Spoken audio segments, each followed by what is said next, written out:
Welcome back to my haunted library. It's Regina. It feels good to be home back in my haunted library. I was traveling last week. I was in Ireland, and I'll show you a few of those sites in a bit. But anyway, let's get right to it. I'm starting a new playlist series on the Gothic novel. I'm calling my series the Gothic Sensibility, and because I've found through my reading and my research that the Gothic style, if you want to call it, or subgenre, kind of transcends a lot of different genres. It overlaps with romanticism and horror and even mysteries. So it doesn't really stand alone as its own genre. It has a lot of overlap. So I'm calling it the Gothic Sensibility. It's more of like a feeling of a certain style and certain tropes that define it as Gothic. But before we get into that, I am going to use a couple textbooks just if you want to follow along. And you can maybe find these online. This I found, this was hard. This book was a hard one to find. In fact, there's a little note on the back that says, for sale in South Asia only, but I bought it on Amazon. I hope it's not like a bootleg. It probably is. But it's a literary criticism called Gothic by Fred Botting.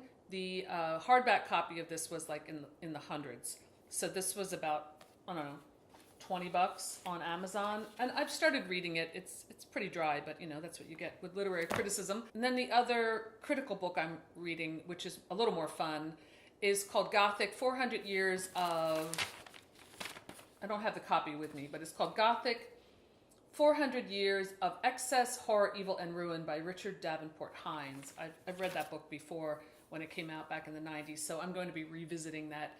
And that was actually very informative, so we'll see what I think of it this time around. So I'm going to be doing kind of like a survey of Gothic literature.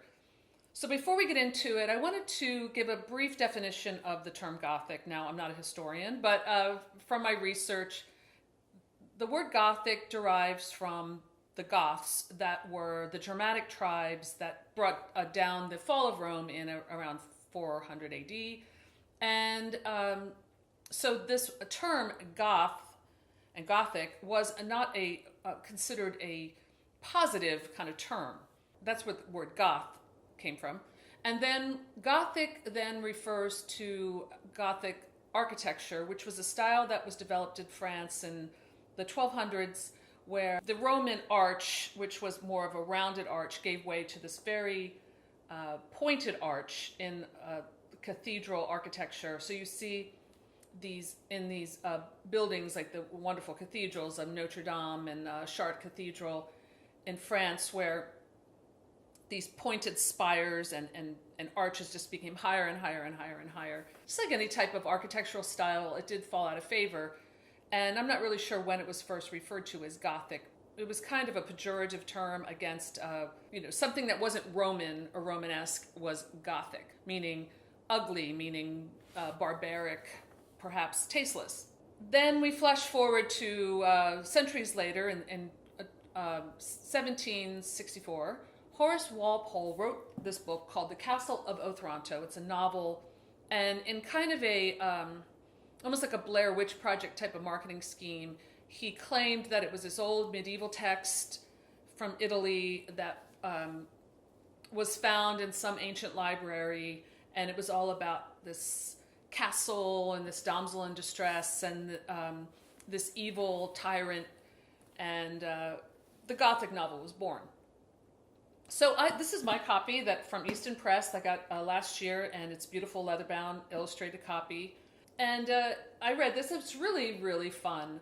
It's not something that would, I think, frighten anyone today, but it does have sort of like almost like a Hamlet and like Hamlet's father's ghost in it, where this giant knight appears in armor, and at the beginning of the story, there's a supernatural element where this young woman is going to marry this prince, and before the wedding, this helmet comes from the sky and crushes the boy. And so there's a sense of the past, the ancient ancestors coming back to haunt the present.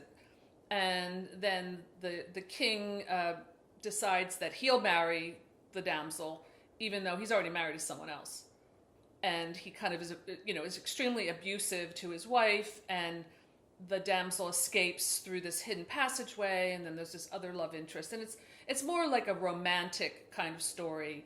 What we think of romance today is more like some bodice ripping paperback, but at this time romanticism was more about extreme emotions, and you'll see that in Gothic literature, almost where it's almost melodramatic and kind of comical in a way. So this is Castle of Otranto. I'm really glad I read it. Then some other books that were the early Gothic novels of note were The Monk by Matthew Lewis. And just as a little side note, during my thespian days when I was trotting the boards, I was in a production, an off Broadway production of The Monk, which a dear friend of mine had, Christopher Renstrom. He's a very famous astrologer, actually.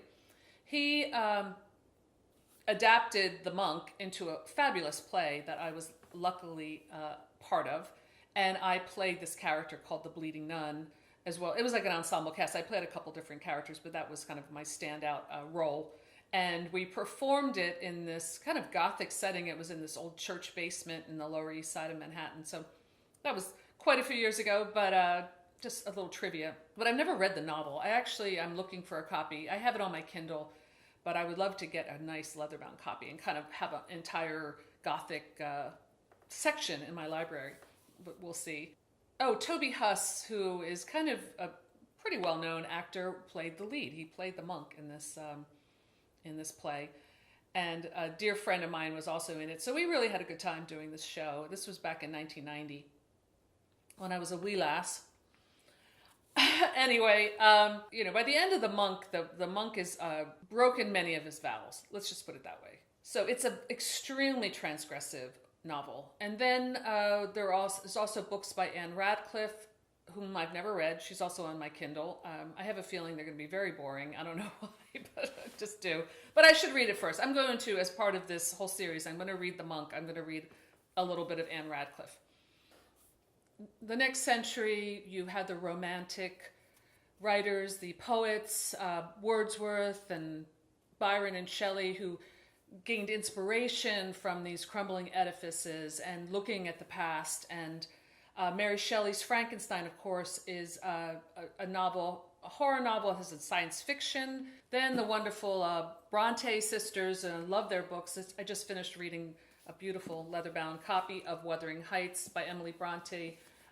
This has Gothic elements in it. So there are different elements that would include this Gothic sensibility.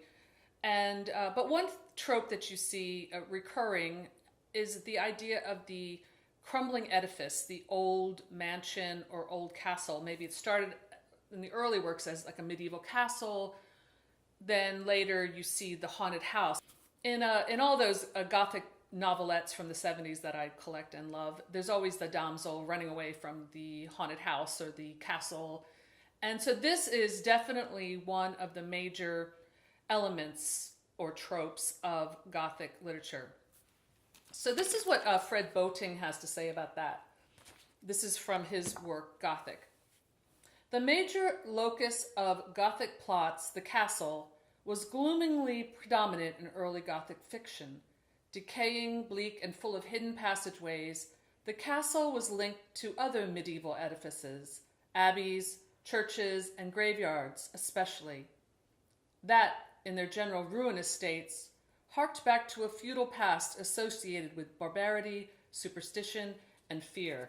And I think it's really important if you're going to write a Gothic novel is that to at least have some of those elements. I know I rambled a bit, but even among these professors from Oxford with PhDs in Romantic literature, there does seem to be a consensus that Gothic literature is a little bit hard to pin down.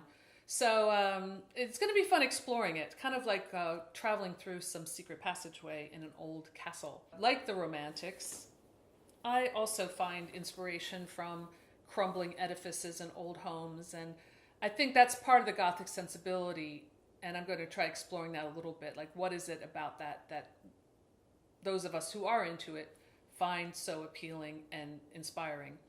So I'm going to show you a little B-roll of my holiday in Ireland where I explored some medieval castles and old abbeys and crumbling edifices. So let's cut to that right now.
So that's all I have for today. Please stay tuned for more from my Gothic Sensibility series. Have a wonderful day, and thanks for stopping by my haunted library, and I'll see you soon. Bye.